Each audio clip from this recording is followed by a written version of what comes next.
Hello, everybody. Welcome back to Football United TV. I'm your host, Matt King. Thank you so much for tuning in recently and subscribing. We are almost at 600 subscribers. We're about, I think, one away now. I think you're already there, mate. Are we? You're already there. Just checked. Don't say that. Yeah. Don't say that. Don't say that. Oh, really? Thank you, everybody. Thank you so much. I just want to shout out everybody that's tuned in today. Mr. B is in here from the Man United Agenda. Evening. Welcome. How's it going, man? I'm good. As always, I'm good. As good as always. We got Amy as well in the house. Thank you, Amy, for joining in. How you doing? No worries at all. I'm good. Thanks a million for having me on. Thank you for coming on. I'm really happy that you have. Matteo from Canada, mate. How you doing? What's up, guys? Doing excellent. Thank you very much. Thanks for having me on. Thank you, mate. And Talk MU. We all know who you are, mate. Yes, we do. Bit of a Scouser accent every now and then, Talk. Well, you know, mate, you gotta talk like, yeah, guys, let's see Amy there, Mr. White. Of course. Mr. B or Matteo and Matt, and I'll tell you something. If Big Joey shows up, you tell him he's gonna get whacked. Boom. The mobster him comes out. Yeah. We're not going to whack anyone called Joey. If you're in the comments and you call Joey, he's not going to do that to you. So we wanted to pretty much, this is United across the pond, back again. We want to talk about maybe last night's result, 2-1 loss against Leicester. It happens, doesn't it, people? You put out your reserves. You can't always get that win. It was good to see some players play. Let's start with you, Amy, first. Like, how did you feel about last night's result, and what do you think it means for us? Well, considering he made 10 changes, right? I wasn't sad about it because we do have a lot of games and we do have Europa League Final coming up, so there was no way he was going to play full 11 in 3 games within 5 days. So, to be honest, I was expecting a much worse result, to be honest. So, to be honest, to get only for them to score two goals past us was quite good, to be honest. I think what let us down massively was the pace in midfield. Obviously, Matic and Mata are very slow, and Van de Beek doesn't have much pace either. So, I think that's what did let us down in the whole game. And not only that, but majority of them lads aren't match fit. They don't get game time, and not only that, they haven't played together often, so they weren't going to gel together like the first 11 do. So I'm not really too bothered about the result, to be honest. I'm not going to take it to heart because at the end of the day, like we can't risk injury to these players when we have Europa League Final coming up. Yeah, agreed. And I heard a lot of people on TalkSport as well saying about how we did that on purpose and we ruined the whole league structure and all that. And I kind of think no, you can't play so many games to have your best players play in the Europa League Final. You got to save them for that, at least. Like, you can't have them play a good team against Leicester, a good team against Liverpool, and then go into the Europa League Final and hopefully them players are going to be fit. Mr. B, what did you think about that, mate? Playing our reserves yesterday. You think it was a good choice? So, yeah, I was absolutely delighted. Absolutely delighted. Rest, we've got a squad of 25, plus the younger ones. Obviously, Elanga came in. Absolutely delighted. If they could have changed all 11, change all 11. The league, all right, the game got called off, understandably. The league could have scheduled that game any other time. Surely they could have moved it, to slot in a space somewhere before the end of the season. So they asked for what they got. It's impossible for players to play, that period, one day, rest, play again. So, yeah, I was absolutely delighted with what Oli did. Result, I wasn't bothered about the result either. It didn't, as long as we didn't get murdered, then 2-1's perfectly respectable. Yeah. I completely agree with that. Would you agree with that, Matteo? Like, what did you make of it yesterday? No, it was necessary to make the changes we made. Honestly, when the team sheet came out, all I was telling the other buddies from Dragons was I can't believe that. Like, I don't know what to expect because of the 10 changes. I really don't they were a little bit more confident. I was a little bit more hesitant because it's still Leicester, a team who's been challenging for top four the whole season. And although they had a little bit of a shaky time the last couple games, they're still, they're still up and about there. So it was necessary. It was necessary to make the changes. I like the debuts to Ahmad and Elanga, and yeah, let's hope we can get some more changes in the remaining games so that we can really put out our strongest team in the Europa League final. Agree with that. Talk. What about you, mate? We played Ahmad. He looks ready. I know a lot of people are saying like he's still not there yet, but I think he looks ready to go in. He was better than Daniel James has been. I think he seems to be a bit more higher in the potentials of like being able to do what he does. What do you think, Talk?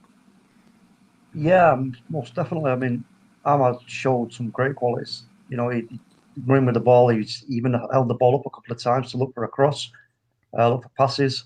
He's tenacious, all over the show. I know, yeah, we talked about this yesterday with Mr. B on Monday and Solo about some players trying a little bit too hard, but we can't really knock them for that. At the end of the day, they're playing for the club that they love. They're playing for that badge. In terms of the thing with the league, about saying we've brought the game into disrepute and all the rest of it, everybody moaning. I'll tell you what, then, why don't you then just say, okay, you can't have a squad bigger than 12 players. You've got a squad. Your squad is like, it's got numbers. Use them numbers. Well, you're not going to do maths. If you've got 25 numbers to do maths, you're not just going to stick to using 11 of those numbers. So why are they moaning? I don't get it. You just want to. They want that. I don't know who said it, but somebody says all they can talk about is United, and it's true. Anytime they get an opportunity to talk about us, they want to talk about us, and that's because we're still the benchmark. We're still the main club. We're still the biggest club, and let the haters hate. It's as simple as that, as far as I'm concerned. But the game yesterday, yeah, there were some good parts of the performance. There were some obviously still like errors in certain areas of the pitch, which I think Ollie will get ironed out once we get some new players in. But I agree with what Amy said about the fitness levels. That was, we mentioned that yesterday, that you can't expect these players to just come in and be like, tuned in and jump on a train that's going 100 miles an hour when they've not been, playing matches. So, yeah, simple as that. Yeah, I agree. I'm not too displeased about the result yesterday. I think it's probably helped Liverpool go into the Europa League. I don't know how you lot feel about that, Amy. Like, do you think we did that because we don't like Liverpool? Do you think we did that just to sort of push them out of the Champions League, or do you think that was just more saving players for the Europa League final? Yeah, I think it was more of a case of saving players, to be honest, because again, we do have a big game tomorrow against Liverpool. So, and that is a game where we're actually going to want to be playing well because look, they're our biggest rivals. We're going to want to be beating them as well. So, yeah, I don't think it was a case of making sure Liverpool don't get Champions League. I think it was just a case of saving players, to be honest. I agree with that. What about you, Mr. B? Do you think that's the case? Do you think it was just to save the players? I mean, yeah. It was good to see Diallo and other people's playing as well. I think Twanzebe as well played as well, which is really nice to see. He needs more game time, I think. I mean, the strange thing is, if Ollie had utilised those players maybe in games earlier on in the season, it's a swings and roundabouts thing. We might not be in second, but they also would have had game time. So they might not have been so rusty in games like this. I mean, you could see Amy was right that the drop off on an hour was incredible. The first half, I thought they played pretty well. All right, Leicester's tactic changed. Second half, they held on to the ball a lot more, but they dropped off. It was a big drop off, and those were players who haven't actually been playing. So it wasn't a fatigue thing. It was just lack of fitness.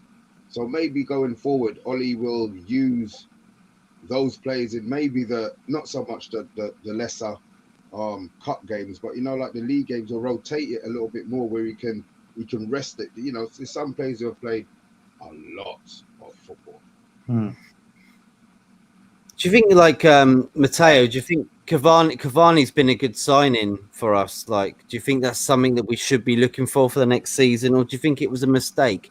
I'm hearing like a 50-50 from fans on social media and stuff, and I just wondered what you thought about that.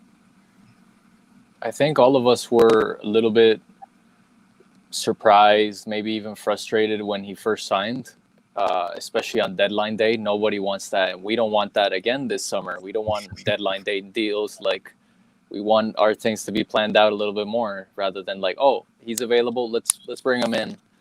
But I think he proved everybody wrong with the games he's played. He's obviously not played the entire time. He's not been full fitness. He has his injury issues every season, even back in PSG. But he has to be one of the best signings of the season. And like for the goals he scored, for the type of goals he scored, like nobody on the team could have scored the header goals that he has been doing lately. The cross, even on the Southampton game from Rashford, it's incredible. His heading accuracy is just second to none, and his positional awareness, attacking, is incredible. I don't think it was a mistake.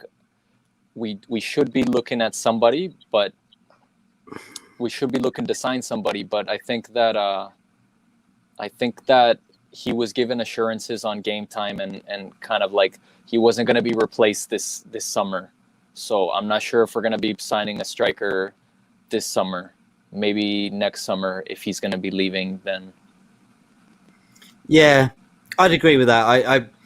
A lot of people were saying, can he handle the Premier League? Like, can he do what Abramovich did for us, like in the first season? Ibrahimovic, sorry. Abramovich is not a part of that. Ibrahimovic, yes. And it's a similar thing, isn't it? Their age, they're world-class, they're skilled, they know these sorts of types of games, what they mean to the clubs and stuff like that. So I think especially with the Man City, Man United derby, I think people were aware about how important this is. And that's why we've done so well against Man City this season. What about you, mate? Are you feeling comfortable with maybe just buying one or two players this summer? I know Ole Gunnar Solskjaer come out of a press conference today saying we should probably get maybe 3 players.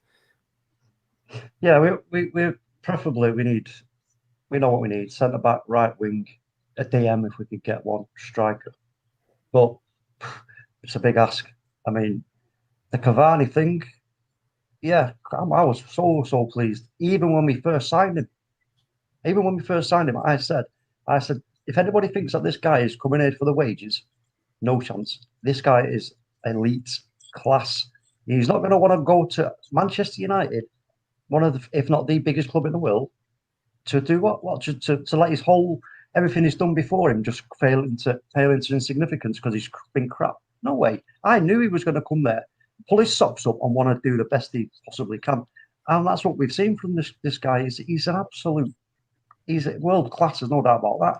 And what he can bring for young Mason Greenwood and Marcus Rashford and any other forward players is priceless. And I think also we may well look at a striker this summer, but it may not be the kind of striker that everybody's going to be expecting. Because if you now think about how the asset we have now attained in Cavani for another season, and the effect he can have on other players coming in, and also not just that, the pulling power. Because let's just say, if you're upcoming striker now, even in England, France, Germany, wherever it be, and you've got the opportunity to go and play alongside Edinson Cavani at Manchester United in a forward line, whoa, you're like, yeah, I'm having some of that. I'm having some of that. So, it's quite clever business, really, from United, if you think about it. Yeah, I think so. Would you say that, Amy, as well? I think it's quite clever business, and hopefully we can get Sancho in maybe this summer. I know there's a lot of talk, and Man City are looking like they want to try and get him, and so are Chelsea. Do you think it's going to be a struggle for Man United this season to actually compete with the likes of Man City, Chelsea to get these players? I don't know, to be honest, because I think with a lot of clubs this season, obviously they're having a big COVID impact and money isn't actually there. But I think what might happen this summer is the Glazers might be out to prove a point and say that we can trust them, so they might throw in some money. But I think we'd be lucky to get 2 players max. But I know you say you want Sancho, but I think priority is defensive midfielder, to be honest. And I think that's what our money should be spent on, because obviously we only have a proper defensive midfielder in Matic, and he's slow. Like he's lost his legs. So I think definitely defensive midfielder will solve all our problems, to be honest. We wouldn't need to play 2 defensive midfielders. What I hate is playing 2 defensive midfielders who aren't actually 2 defensive midfielders. McFred. So, yeah. Yeah. Now, I love McTominay. If you know me from Twitter, lads, you know I love McTominay. But McTominay is a box-to-box player. He's not a defensive midfielder. So, like, if you get a defensive midfielder, you have Pogba beside him. Pogba has that free role. Bruno will be there as well. You can actually play a 4-3-3. Or you can play a midfield diamond, and you can have your box-to-box player there like McTominay. So I think defensive midfielder will sort a lot of problems, to be honest. Yeah, I agree. You've hit the nail on the head with that number 6. We talked about it so many times. You get that number 6 in, who's for me, Declan Rice or Ndidi. One of those 2. I know a lot of people would lean more towards Ndidi. Well, I wanted to say as well, like, just to jump in while you're there, because Matic had a really good first half yesterday. Like, he showed what we needed, but then on the second half, he just died down. He lost the composure. He lost the pace. He couldn't keep up with it. Old age, maybe. I'm not saying he's old, but I just think for the game, maybe it just was too much for him to do it in the second half. But it showed us in the first half that we really do need a central defence midfielder. Yeah, definitely. We do need it. I mean, like Amy just said, you free up Paul Pogba and Bruno to do what they do best. Pogba's fantastic at holding the ball up, and holding onto it and waiting for that moment to release it. And then you've got the creativity of Bruno, who can just pick out a pass from his back pocket to anybody. It's man, and like we say, with that number 6, because this, as we all know, we've said before, the 4-2-3-1 is based around the number 6. That's how it works. That's what it is. So you know what? We bring that player in who can fill that role up and do it comfortably and intelligently, because also, as we know, you've got to be an intelligent player to play that role, because you've got to read the game, you've got to be ready to drop back into a back 3 if necessary, etc., etc. So, but no, I'm so excited about the window, because I do believe that the Glazers are actually going to put their hand in their pockets. I really do. I think they're going to do it, because I don't think we can sell. I think we're valued too high. I don't think there's anybody out there who's going to be able to buy us. Well, I think I think Mr. B, like me, raised his eyebrows there on that. Put their money in their pocket, because they don't do that. They put their money in our pockets. They save their debt. We're in debt because of them, right? Okay, they're going to put their money into our pockets and put in for transfers, I think. What do you think, Mr. B? I just can't see. We always spend the same figure, regardless of what we sell or whatever. It's always 60, 70 million. So they may well get Jadon Sancho, hope to get rid of maybe Lingard. What's Lingard? What will Lingard get? What would we get for Lingard? 20 million? 30? 30, 40 now, I'd say, with the way he's playing. Yeah, I agree with Amy. Yeah. Ooh, so, all right, even if we get 30, we're still going to need another sale, I'm convinced, to be able to buy a decent CDM. That way, then we get 2. I can't believe we're going to go into the season and only have 1 player. And the budget that we have, they can't blow it all on a CDM. So I'm expecting there to be at least 2 players. Hopefully, those 2 positions. The front line, Cavani being there another year means it's another year of Greenwood soaking up all the information that Cavani's going to give him before he leaves. I just wonder, would Greenwood be too young to be leading the line for Manchester United the season after? Yeah, it concerns me as well. Like, it really does. I'm not sure what's going to happen with Man United in the summer transfer window, but I'm pretty sure we can build on the success that we've kind of had this year, which has been a lot better than what happened last season. I just want to shout out a few comments here. We got that Cardiff City fan. Hello, mate. Talk MU, you're in here. Hi, Ryan. Talk, I love that. Like, I love how you're in the comments and in here as well. I love that. It's great. Congratulations on 600 subs. Thank you. Hey, Thank yeah, you. congrats. We are getting there. It's taken us a little while. Matthew Brown, I was the 6. What does he mean by that? What does he mean by that? 6 in the comments or like in attendance? He's 5th in the comments. So well done, Matthew Brown, for being 5th in the comments. Please tell us what you mean by I was 6. That'd be great. You get sent a Europa League spot. Maybe. I guess Amy knows Victoria's Secrets. Thank you for tuning in. Everybody, please do subscribe. We are over 600 right now. That's really good. Tight Show Clover. Hello, lads. Brit Schmiel, who was going to come on. Hello, Amy. Yeah. Hello, mates. Gutted I couldn't join today. Work is for the birds. Absolutely, mate. Absolutely. Want to say hello. Love you all. Mate, that's very, very nice of you. Hello, Matt, from Chris Paul. From, I believe you're in... Where is Chris Paul now? Dubai. Yeah, that's it. Hi, Brit. How are you? Hey, Chris. Hey, be better if it wasn't at work. Yeah, I know, Brit. I know. You can always come on, mate, if you want to. S. Featley TV, who's just been monetized for his channel as well. He's reached 1,100 and something subscribers. So well done for you, mate, because you're raising money for charity, and it's really important that everybody goes and checks out that channel. Stephen, hope you're well, mate, and got a few mentions for your lot with my NFL Glaciers out. That's really good. So, Matteo, yeah, maybe we should just talk on the game tomorrow before we go into the Europa League Final. What do you think of this result? We're going into it now. Second time, do you think it will actually happen? Do you think there's going to be lots of protests? Do you think it's going to be stopped again? Or do you think it will go smoothly? They've set up a lot of barriers around Old Trafford.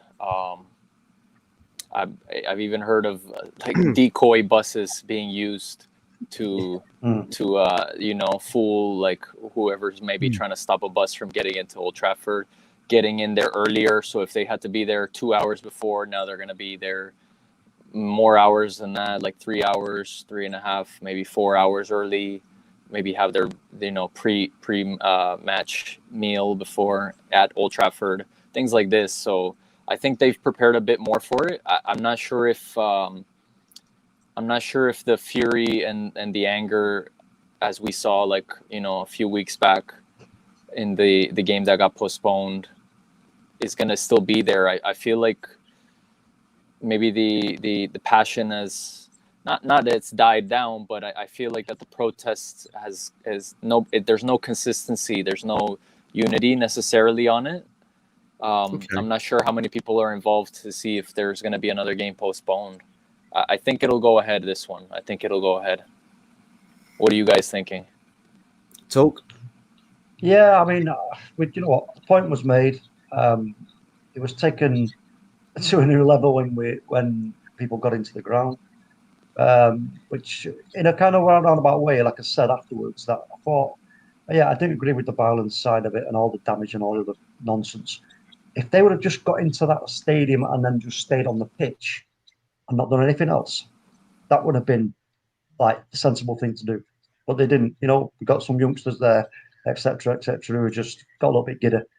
But no, I do believe this game will go ahead. Like I say, I don't see the appetite in the fans to cause us any more problems going into a Europa League final. Surely not. We just don't need it. I mean, go by all means, go on the periphery, but protest sensibly. We can't say to people, don't go and protest, because, we can't quell people's passion for our club and all the great times it's given us. So we've got to let people go and do their thing, but just, do it sensibly, and then you can make your point again, but just sensibly. Yeah, talk. I mean, I'll ask Amy this. I'm just going to go on your point. Do you think that it might have had to happen like that? Do you think that they had to go onto the pitch? There had to be something like that happening. Someone obviously let people on to the field. There's no way they just broke down the door like William Wallace. Do you know what I mean? At the North England side. Do you know what I mean? There's no way. A Cheeto was holding. I said before, the Cheeto was holding the lock to push through. What do you think, Amy? Do you think like it was a bit more of an inside job there on that? And are you hoping that this game tomorrow does go ahead without any disturbances? Yeah, like I was thinking when they broke down the door, surely there was more security behind it. Like, so I'd say it must have been an inside job, to be honest. Yeah. Like he was saying there, like I'm all for the protests and stuff like that. Like I know they're trying to prove a point, and they maybe weren't trying to get the match called off, but maybe it did maybe get the Glazers thinking a little bit. But I'm just not for vandalism, not for violence, none of that stuff. No. Like the stadium is falling apart as it is already. They didn't need to go ahead and damage it anymore, you know. So like, yeah, maybe they did prove point, and to be honest, it looks like they did because the Glazers come out with statements and stuff. I know we're not going to believe them until we actually see anything, but yeah, maybe it did need to happen for them to actually wake up a little bit. But look, at the end of the day, they've been taking money out of this club for 16 years. I don't expect it to change. They might change it for this transfer window, maybe put in a bit of money, but I don't see much changing after that, to be honest with you. Yeah. Do you know? Yeah, do you know I agree. Go on. I just want to point. I'll make a point I made when we did the one after the protest about the. But the way I see this is like, for the Glazers is this seed has been planted now about the Super League, right? We know that football is going to evolve, and at some point something's going to change. How it changes, I don't know, but it's going to. I'm sure it'll happen in a way that is amicable for everybody. But there's going to be changes, and those changes are only going to happen if it involves big bucks. So for me, the Glazers, and now I've got a quandary in terms of right. The value of the club is $4 billion as it stands. They're the clever man. They're the businessmen. They've got people around them who can look to the into the future and forecast if this changes and we get this kind of income, what's the profits going to be? How much is it going to boost the value of the club, etc. If they can see an exponential growth in the value of the club right now from this point going forward, there is no way they're even going to consider selling it. But at the same time, they seriously need to feed it. They have to feed the club. They've got to put that money in to keep it growing because they will get it back tenfold down the line. And I'm sure, like they say, how much they got for the Super Bowl, maybe Matteo might have a bit more knowledge about that because I have no idea. I've heard figures of 500-600 million. I don't know if that's true. Now, whether that's tied to them, got anything to do with the debt that they've accrued at United and whether that has to go towards it in any way, I don't know. But surely they've got enough to give Ollie at least very bare minimum 150. We've got to have 150 minimum, surely. We make that, Mr. B, right? We make that money to be able to buy these players in, don't we? They don't even have to put their own money into it. Like we make that. What do you say, Mr. B, on that? Yeah, we're self-financing. That way, I think that's probably what pisses people off the most. The fact that we can afford to spend big money every season on players and still be able to run the club in a way. So it's frustrating. It really is frustrating because we're one of the, all right, there's a few clubs out there, but, we make money. We generated a stack load of money. And the way that everything from our tea bags to our toilet paper to the rugs are all sponsored by somebody, we're guaranteed to make money again, So it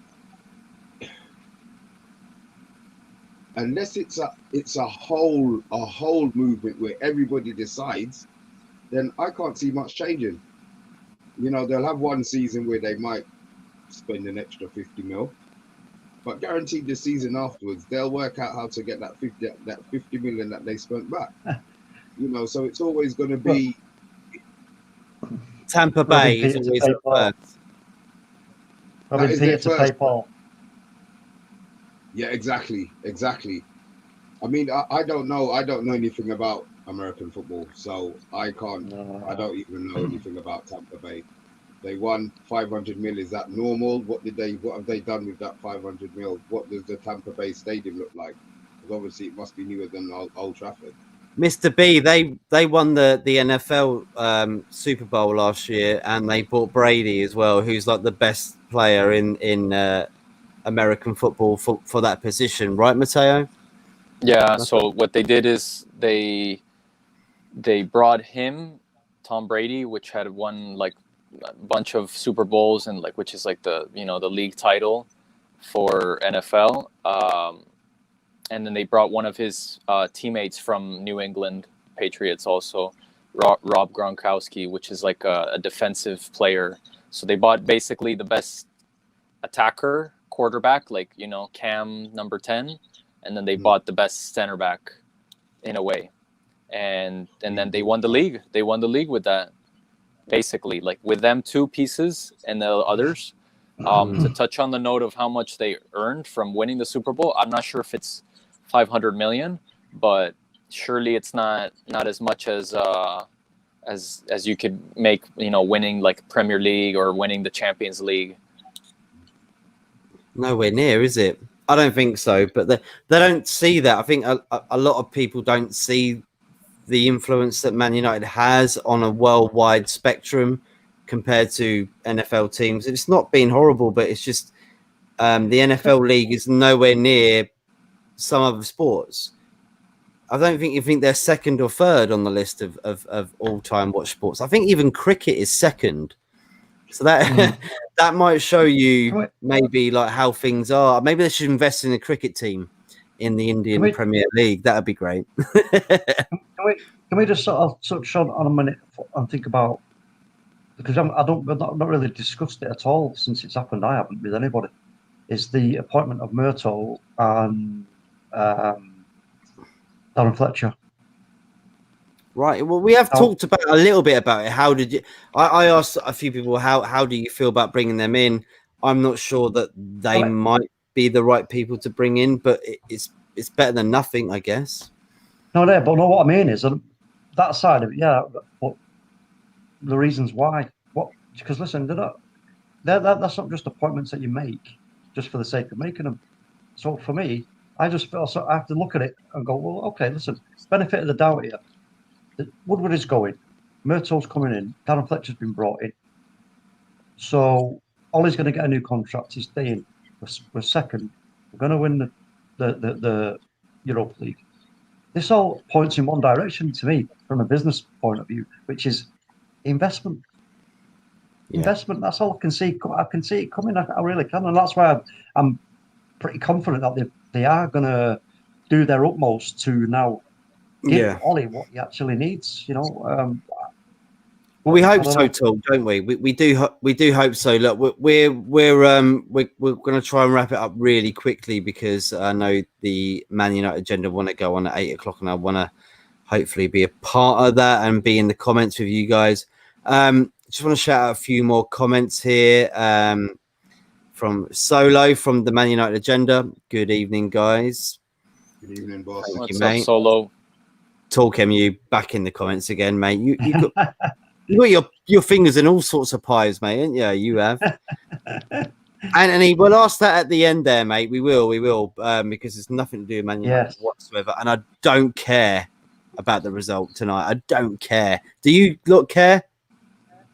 Not really. No. We're second. I don't care. It's irrelevant. Mike Green, evening. But I do love you, Anthony. Don't get me wrong.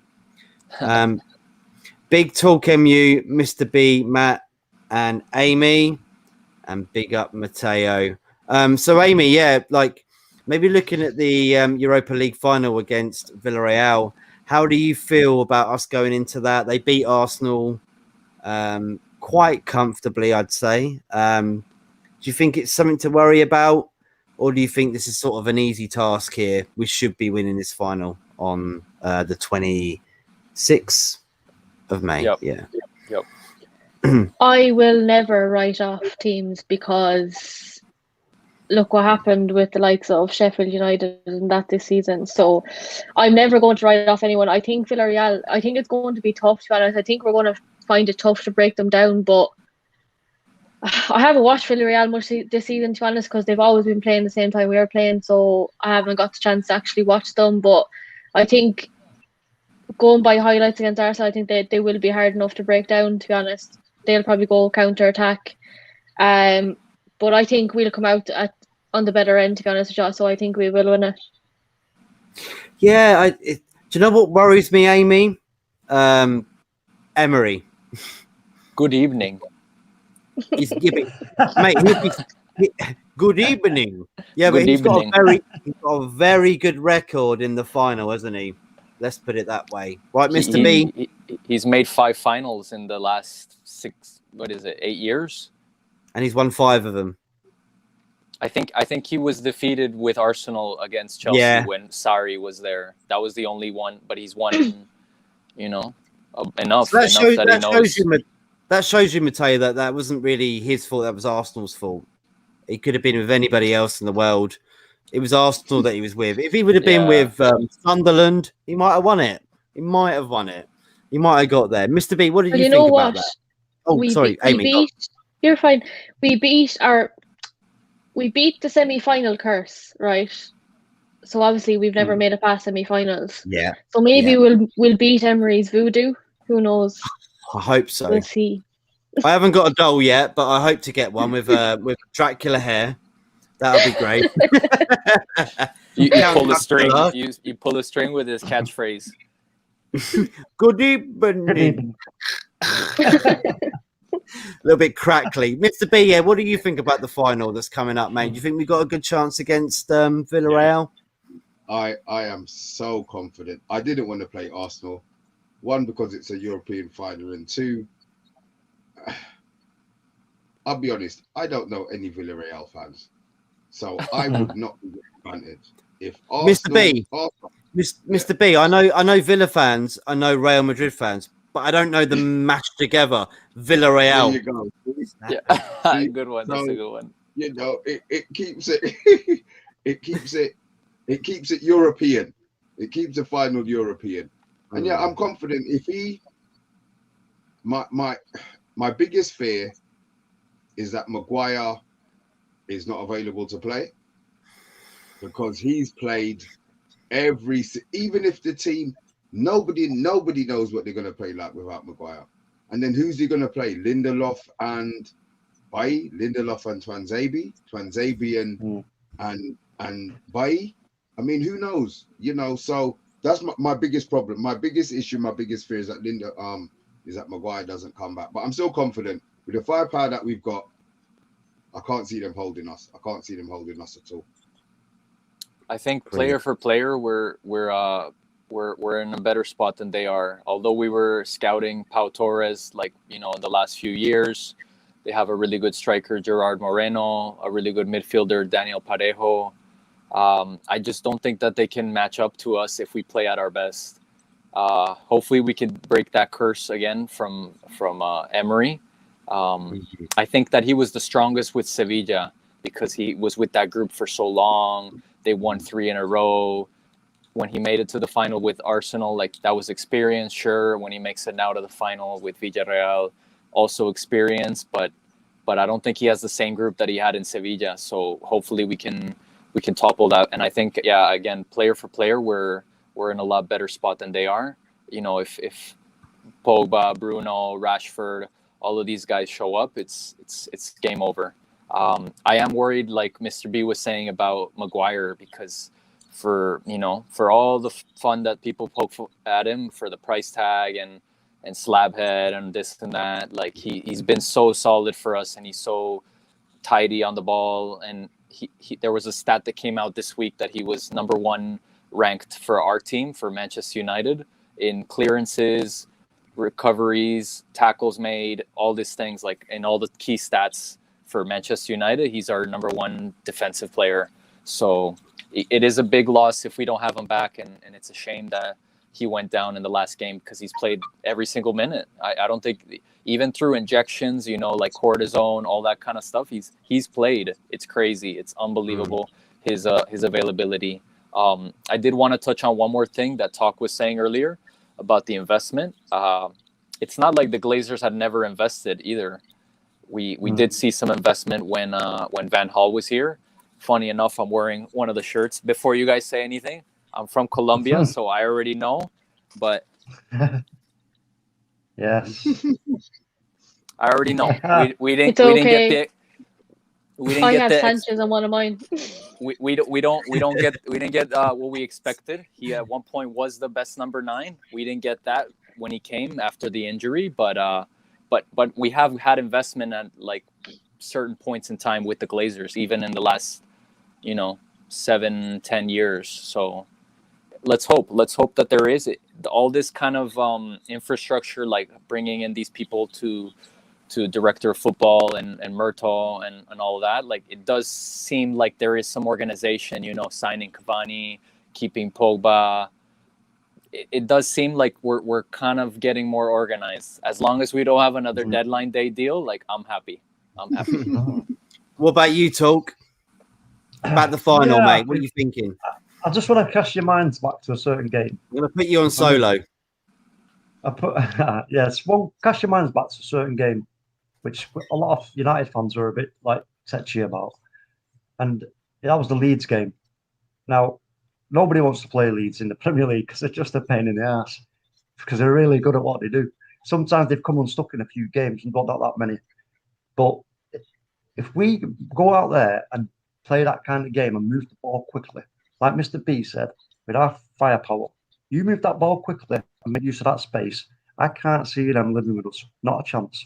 So I'm more than 100% convinced that cup is already on its way to Manchester. Simple as that.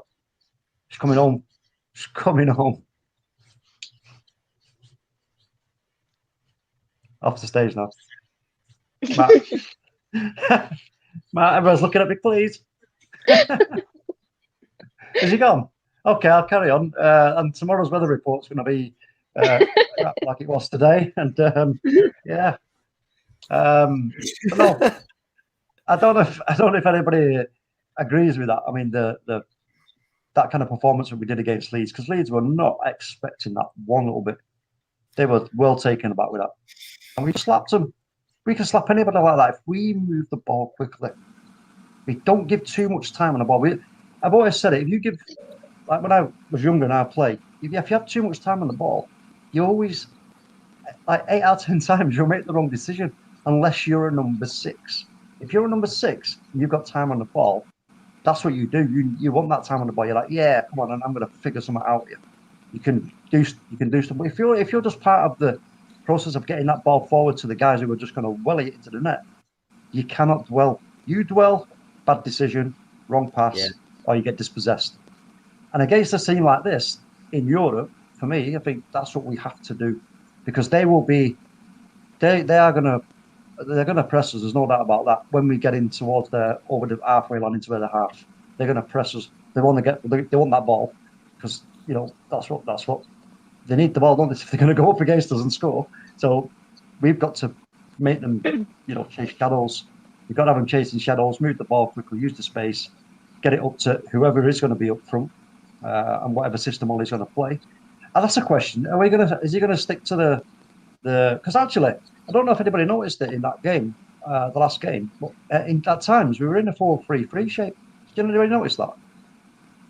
If you go back and watch it, you see us was in a 4-3-3, and I'm looking at the starting lineup and it's gone as a 4-2-3-1. I'm thinking, wait a minute. All right, well, maybe, all right. But you know what? Is he gonna stick with his? Because don't forget, he did. That's what he won his leagues with at Mulder. Was 4-3-3. That's his preferred. That's what he did. That's what he does. That's what he's about. He also had Haaland as his striker at Mulder. Yeah. Well, he's not that good. Come on. What do you mean he ain't that good? He's got a great record. Are you mad? Like, I'd love to see him come to Man United, but I'm hating the agent that he's got. Not good for Man United. Haaland at Manchester United. Whoa, I'm gonna do it in my New York voice. When you talk about Haaland, you're gonna say, "Forget about it." Okay, this is forget about it. He's Norwegian. He's not New York. I know, but I'm just saying it's that's the only way. I can't do Norwegian, New York. Yeah, okay, I get you. It's as bad as dealing with Joe Pesci, doing a deal with Raiola. So you gotta forget about it. Forget about it. It's a fugazi. It's a fugazi. It's a fake diamond. It's a fake diamond. Like the fake diamond that Man United have got. You know, like the McFred. And I feel sorry for Van der Beek. Sorry, it's great. So like contentious. I feel sorry for Van der Beek as well. Recently, he hasn't had a little game time, and everyone's going, "Oh, he came in the other day, and then he just looked really crap." It's like he hasn't played a lot. He hasn't played enough to be able to show you what he can do, and he can do something, right, Amy? Yeah, I agree. To be honest with you, like with a lot of players, I feel like when the Premier League is a hard league to adapt to, and when you're coming in from a foreign league, you're going to need game time. Like, look at Alex Telles as well. Like, he's going to need game time to show his best as well. So it takes time, but he does need the game time to show what he can do. And to be honest, I've seen him play with Ajax, and he's very, very good. But if you're not getting game time in the Premier League, you're not going to be able to show that, and you're not going to be able to show it in one game if you're not match fit either. So I don't agree with criticism. Do you think that pre-season is going to be the time for Ollie to, whatever acquisitions we do get, that pre-season could be so valuable for us in terms of getting these players who have shown promise, and getting them playing, and he could do a rotation thing there into the season and keep that going. That's the perfect time. If you're going to warm up, we all warm up before we do our exercise. You warm up. That would be a great opportunity for him in that pre-season to get them players warmed up and rolling and picking out the ones who are really showing it, and then giving them the opportunities. We need to do something like that, because again, you don't want to go down that same road that we've just come off, where you're leaving them on the bench. The rust's setting, the match fitness is gone, the sharpness is gone. And then when we really need it, they can't give it us, and that's not their fault. So we don't want to go down that route. Yeah, I agree. I just want to shout out a few more comments, and then we'll shout out what you think the predictions are going to be for tomorrow's game, and then we'll shout out social medias. Solo, sorry talk, MU. The owners will not back Ollie in the transfer window. Anthony says, I think it would be a draw, then penalty shootout in the final match. I don't want that stress. No, we don't want that stress, Amy, do we? Too much stress. It's crazy. Don't want that. Winning team only gets 7.5 million for winning the cup. It should be more. I agree with that. Anthony. Shout out to Anthony as well. Leave Fred alone. World class he is. World class. He can't even get into the Brazilian team. What are you on about? World class. I don't think he's Brazilian, okay? No, he's more Chilean. There we go. Maybe, because Chile are not that great these days. So everybody, I just want to ask quickly your predictions of the Man United versus Liverpool game tomorrow. Amy, what do you think the score will be? I think it'll be tough, but I think United will come out and win at 2-1. 2-1. Mr. B? That's my result right there. That's my result. 2-1. Wow. 2-1. Copycats. I'm saying that too. 2-1. There you go. Mateo. I got to break the mold and say 2-0. 2-0. I was thinking 2-1 too. I think it'll be a tight game. I did want to see if you guys were thinking that we're going to go full strength because we rested people. That's another point to touch on. You think we're going full strength? Yeah. If that's the case, I still think that Liverpool have, as Jurgen Klopp quoted, his spine missing. They broke their spine. They can't walk. So 17-1 then. Yeah. Not that much, but I think a 2-0, 2-1 is fair. Totally fair. We gotta show them how we're flying, and they're not. Agreed. How about you, Talk? Well, considering their recent form and our recent form, I can't see them scoring against us, if I'm honest. And I think they're going to make it really difficult for us. And we know that for us to score. I think it could be one of those games. It could be one of those games, but I think we'll win it 1-0. I'm just going to go 1-0 United. Okay, brilliant. Everybody, thank you for tuning in today. A quick one. Subscribe, share, like, do what you can. And thank you, everybody, for tuning in today. We'll start with Amy first. Amy, thank you so much for coming on. Really glad to have you on. We've been chatting for a little while, and top Man United fan. Where can we find you, Amy? Where can we see all your social media activity? Yeah, so you can follow me on Twitter and it's E18, and I'm also over on the weekly Armchair Kickoff podcast, so you can go and sub to the channel there. Brilliant. Thank you, Amy, so much. Thank you. Means so much to No us. worries. Mr. B, Football United agenda, which is coming up in around about a few minutes. I'm so sorry to keep you hanging, mate, but let us know where we can. It's been a pleasure, man. It's been a pleasure, man. Where can we find you, mate? On Twitter, Mr. B Online. Obviously, the United agenda on YouTube, Twitter, and Instagram. And also FTV Sports, which is our big umbrella. You can find us all on there as well. So yeah, that's me. Brilliant. Thank you, Mr. B, for coming on. Much a pleasure, mate. Hope to have you on next week as well, maybe. That's fine, absolutely fine. I can do that, no problem. Matteo, where can we find you, sir? Thank you so much for coming on once again, Trooper. No problem, guys. Anytime. It's good to chat with you guys, all of you, with Amy, Mr. B, Talk, Matt. You guys can find me on Matteo on YouTube. You can find me at OH Make Chocolate on Twitter. I'm connected with most of you guys already, so if you find one of us, you find all of us.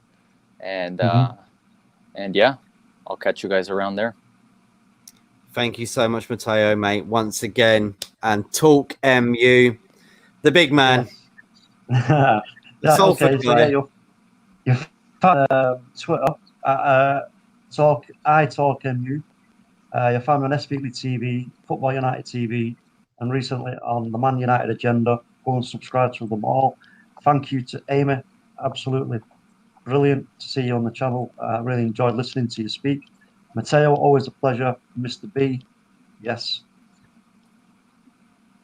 Thank you, everybody. And go check out everybody's content. What they said, go follow, share, like, do what you can. And here as well, tune in to us. I think tomorrow we're coming live. We got a special Man City Chelsea vlog coming up. We got a few special guests coming on. That's it, everybody. Thank you so much for tuning in, and thank you, everybody, for joining us. Have a pleasant rest of your week, and we'll see you for United Across the Pond next Thursday. It's tuning in on Thursdays now, 7:00 p.m. So please do come and say hello. Until then, I'll just say ta-da. Ta-da. Ta-da. Ta-da. Ta-da.